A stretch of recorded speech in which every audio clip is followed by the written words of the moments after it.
आज हम एक ऐसे विषय की गहराई में उतर रहे हैं जो सदियों से इंसानी मन को उलझाता भी रहा है और सुलझाता भी। विषय है साधना।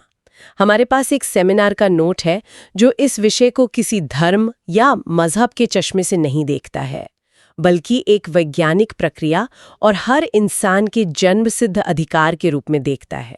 और यही नजरिया इसे बहुत खास बना देता है। स्रोत का दावा है कि ये चेतना के विकास का एक यूनिवर्सल साइंस है। इसका मकसद किसी भगवान को खुश करना नहीं, बल्कि इंसान की अपनी ही जो अनंत संभावनाएं हैं उनको खोलना है। ये भविष्य की मानवता का रास्ता हो सकता है। बिल्कुल। तो आज हमारी कोशिश इसी जटिल और गहरे विषय को परत दर परत खोलने की है। हम समझेंगे कि मत यानी राय और पथ यानी रास्ते में क्या फर्क है, जिसे सोर्स बहुत जोर देकर समझाता है। और ये भी जानेंगे कि साधना की वो 3 मंजिलें क्या हैं जिनसे हर साधक को गुजरना ही पड़ता है। और सबसे बड़ी बात, क्या इंसान का असली धर्म मजहबों से परे अपनी चेतना का विस्तार करके उस अनंत में विलीन हो जाना है? तो चलिए इस गहरी और रोमांचक यात्रा की शुरुआत करते हैं। तो नोट की शुरुआत में एक बहुत ही दिलचस्प और बुनियादी फर्क बताया गया है, मत और पथ के बीच का फर्क। ये सुनने में तो एक जैसे लगते हैं, पर यहाँ इन दोनों शब्दों के बहुत गहरे मायने हैं। हाँ, और ये इस पूरी चर्चा की नींव है, समझिए। स्रोत के मुताबिक मत यानी हमारी जो राय है वो हमारे अणुमानस की उपज है। अणुमानस का मतलब है हमारा व्यक्तिगत, छोटा और कह सकते हैं सीमित मन। ये मन हमेशा 3 चीजों की सीमाओं में कैद रहता है: देश, काल और पात्र, यानी जगह, समय और व्यक्ति। एक मिनट, इसे थोड़ा और खोलते हैं। मतलब जैसे कोई राजनीतिक विचार जो आज अमेरिका में बहुत लोकप्रिय है, वो शायद भारत में काम ना करे, तो ये देश का बंधन हो गया। बिल्कुल। और जो फैशन 50 साल पहले चलन में था, वो आज अजीब लगता है। ये काल यानी समय का बंधन हो गया। आपने बिल्कुल सही पकड़ा। और पात्र यानी व्यक्ति का बंधन भी है। जो बात एक व्यक्ति के लिए सही है, जरूरी नहीं कि वो दूसरे के लिए भी हो। इसीलिए तो आर्थिक, सामाजिक या राजनीतिक मामलों में अलग अलग मतों का होना न सिर्फ स्वाभाविक है, बल्कि जरूरी भी है, क्योंकि ये सभी चीजें लगातार बदलती रहती हैं। अच्छा। विविधता में ही यहाँ विकास है। लेकिन स्रोत कहता है कि आध्यात्मिक विषय में ये बात लागू नहीं होती। ऐसा क्यों? क्योंकि परम सत्य या जो पारमार्थिक विषय है वो इन तीनों बंधनों से, देश, काल और पात्र, इन सबसे परे है। वो सार्वभौमिक है, शाश्वत है। वो समझ लीजिए न्यूटन के गुरुत्वाकर्षण के नियम की तरह है, जो आज भी वही है, कल भी वही था और हर जगह एक जैसा काम करता है। इसलिए आध्यात्मिक जगत में या तो मत तो पथ, मतलब जितनी राय उतने रास्ते वाली बात को स्रोत ने मूढ़ता कहा है। क्योंकि मंजिल एक है, परम सत्य एक है, तो उस तक पहुंचने का मूल रास्ता भी वो भी एक ही हो सकता है। ठीक है, ये बात समझ में आई। तो अगर रास्ता सिर्फ एक है तो वो क्या है? नोट इसे आनंद मार्ग कहता है। ये नाम सुनने में बहुत पॉजिटिव और आकर्षक लगता है, आनंद का रास्ता। इसे समझने के लिए स्रोत में एक बहुत ही सुंदर ज्यामितीय उपमा दी गई है। कल्पना कीजिए कि ये पूरा ब्रह्मांड एक विशाल चक्र है, जिसे ब्रह्म चक्र कहा गया है। इस चक्र के केंद्र में, जिसे हम न्यूक्लियस कह सकते हैं, आनंद घन पुरुषोत्तम यानी वो परम चेतना है। और हम सब यानी हर जीव, चाहे वो चींटी हो या इंसान, उस चक्र की परिधि या सरकमफेरेंस पर मौजूद अनगिनत बिंदु हैं। वाह, ये तो कमाल की कल्पना है। मतलब हम सब एक ही सिस्टम का हिस्सा है, बस हमारी पोजीशन अलग अलग है। बिल्कुल। अब गणित का एक सीधा सा नियम है कि चक्र के केंद्र से उसकी परिधि के हर बिंदु तक एक सीधी रेखा खींची जा सकती है, जिसे त्रिज्या या रेडियस कहते हैं। हाँ, रेडियस। स्रोत कहता है कि यही त्रिज्या, यही सीधा रास्ता आनंद का मार्ग है। और सबसे जरूरी बात, परिधि के किसी भी बिंदु से केंद्र की दूरी हमेशा बराबर होती है। बराबर होती है, हाँ। इसीलिए मार्ग एक ही है। सही। इसीलिए रास्ता सिर्फ एक ही है। और ये यात्रा किसी बाहरी चीज को पाने की नहीं, बल्कि परिधि से अपने ही केंद्र की ओर लौटने की है। इसे ही परमागति यानी अंतिम मंजिल कहा गया है। ये तो बहुत शक्तिशाली विचार है। मतलब ये हुआ कि हम सब एक ही मंजिल की तरफ बढ़ रहे हैं, बस परिधि पर हमारी शुरुआती जगह अलग अलग है। पर यहाँ से बात और भी गहरी और व्यावहारिक होती है। नोट में साधना के 3 स्तरों या मंजिलों का जिक्र है: शाक्त, वैष्णव और शैव। क्या ये अलग अलग लोगों के लिए अलग अलग रास्ते हैं, जैसे कोई शाक्त मार्ग अपना ले, कोई वैष्णव? नहीं, और यही इस स्रोत की सबसे खास और आप कह सकते हैं क्रांतिकारी बात है। ये अलग अलग रास्ते नहीं हैं, बल्कि एक ही रास्ते की 3 आपस में जुड़ी हुई अनिवार्य मंजिलें हैं। इन्हें एक दूसरे से अलग नहीं किया जा सकता। स्रोत के अनुसार हर साधक को इन तीनों से गुजरना ही पड़ता है, चाहे उसे इसका ज्ञान हो या ना हो। अच्छा, तो पहली मंजिल है शक्त स्तर। शक्ति शब्द से ही लगता है कि इसमें कोई संघर्ष है, कोई लड़ाई है। इसे योद्धा का स्तर कह सकते हैं क्या? ये साधक किससे लड़ रहा है, खुद से या दुनिया से? दोनों से। ये अपने अंदर और बाहर की हर नकारात्मक शक्ति के खिलाफ एक संग्राम है। मन की गंदगी जैसे लालच, गुस्सा, अहंकार, शारीरिक रोग और समाज में फैला अन्याय, शोषण, भ्रष्टाचार, इन सब के विरुद्ध एक अनवरत लड़ाई। ये अपनी चेतना शक्ति, जिसे यहाँ पौरुष कहा गया है, उसे जागाकर प्रकृति के हर बंधन पर विजय पाने की साधना है। ये ज्ञान और कर्म प्रधान है। यहाँ साधक ईश्वर से बचाने की भीख नहीं मांगता, बल्कि लड़ने की शक्ति मांगता है। वो कहता है, मुझे मुश्किलों से बचाओ मत, मुझे उनका सामना करने की हिम्मत दो। वाह, मतलब ये पलायनवाद या एस्केपिज्म का रास्ता नहीं, बल्कि सीधी टक्कर लेने का रास्ता है। ये तो आज के जमाने के लिए बहुत जरूरी लगता है। तो जब ये योद्धा लड़ते लड़ते जीत जाता है, तब क्या होता है? तब आती है वैष्णव मंजिल।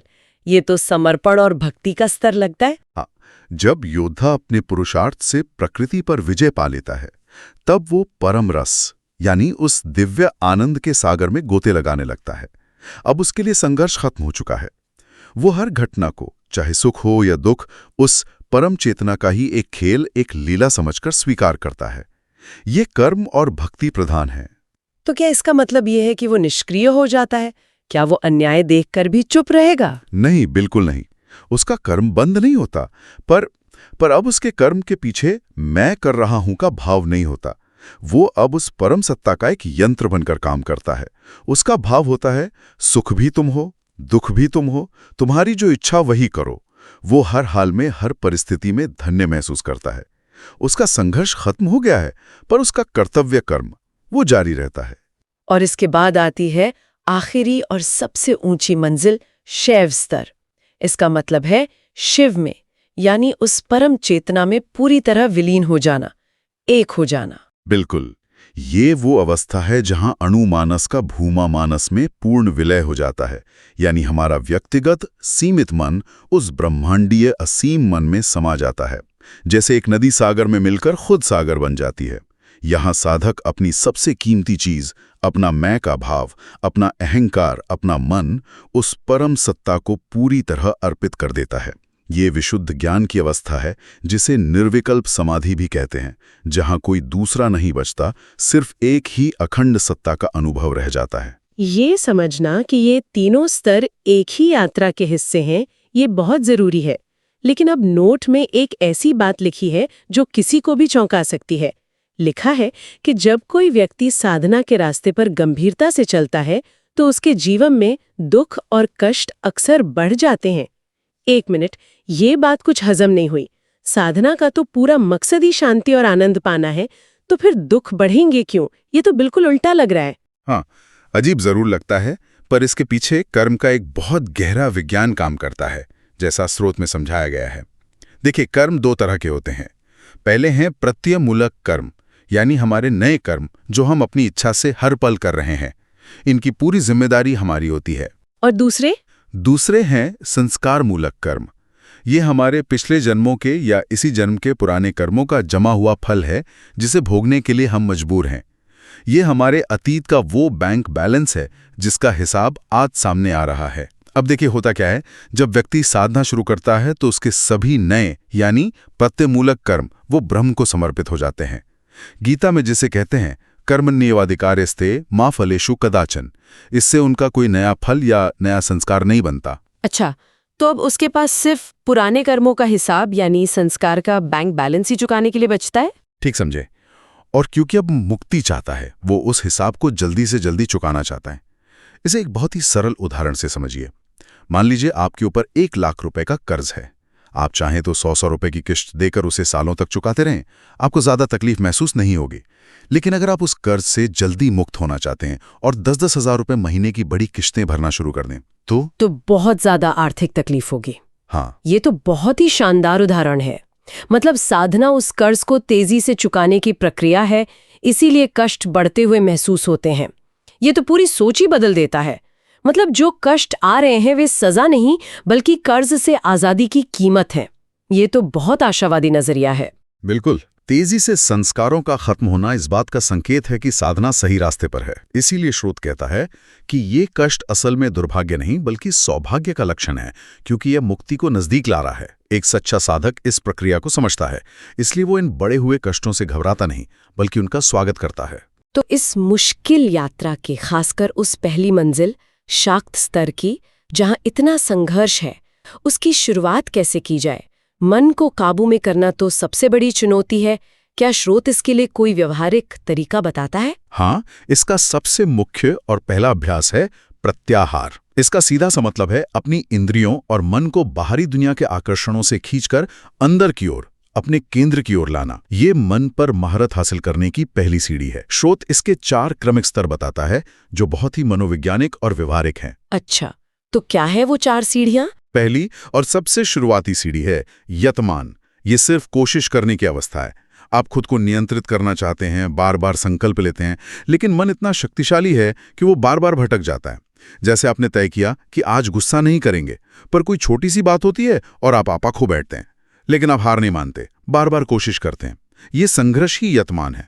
ये यतमान अवस्था तो बहुत जानी पहचानी लग रही है। हर न्यू ईयर रेजोल्यूशन की कहानी यही है। तो दूसरी सीढ़ी क्या है? दूसरी है व्यतिरेक। यहां आपको आंशिक सफलता मिलने लगती है।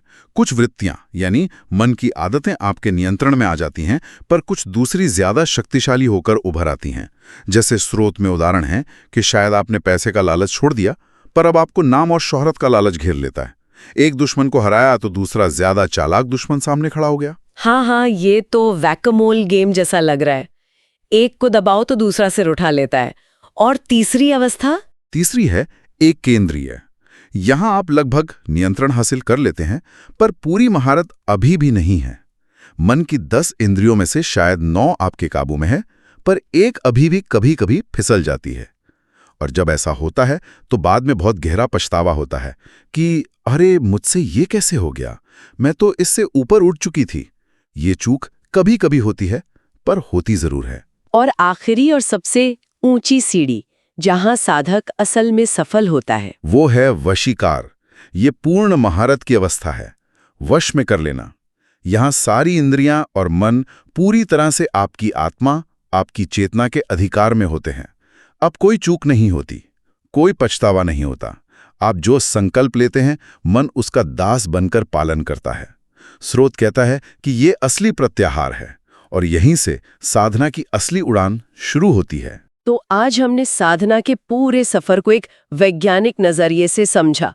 एक शाक्त योद्धा के संघर्ष से शुरू होकर एक वैष्णव भक्त के समर्पण से गुजरते हुए शैव योगी के परम विलय तक।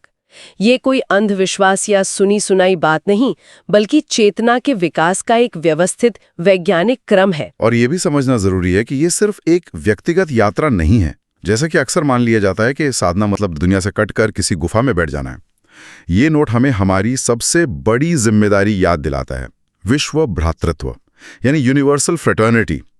स्रोत कहता है कि तात्विक रूप से हम सब एक ही पदार्थ से बने हैं। एक चींटी से लेकर एक इंसान तक, सब में वही एक चेतना अलग अलग रूपों में प्रकट हो रही है।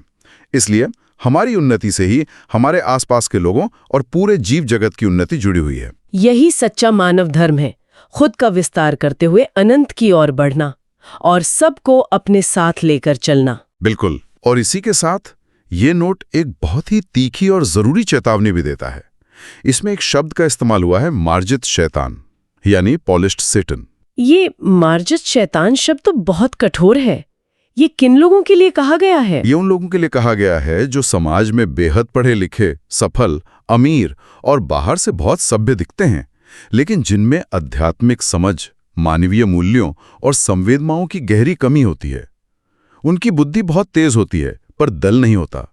स्रोत कहता है कि ऐसे लोग समाज के लिए एक अनपढ़ अपराधी से कहीं ज्यादा खतरनाक साबित होते हैं, क्योंकि वे अपनी बुद्धि और शक्ति का इस्तेमाल सिर्फ अपने स्वार्थ के लिए, दूसरों का शोषण करने के लिए करते हैं, जिससे मानवता का बहुत बड़ा नुकसान होता है। ये तो आज के कॉर्पोरेट वर्ल्ड या पॉलिटिक्स में बहुत देखने को मिलता है, जहां बुद्धि और प्रतिभा का इस्तेमाल सिर्फ मुनाफे और सत्ता के लिए होता है, चाहे उसकी कितनी भी बड़ी मानवीय कीमत चुकानी पड़े।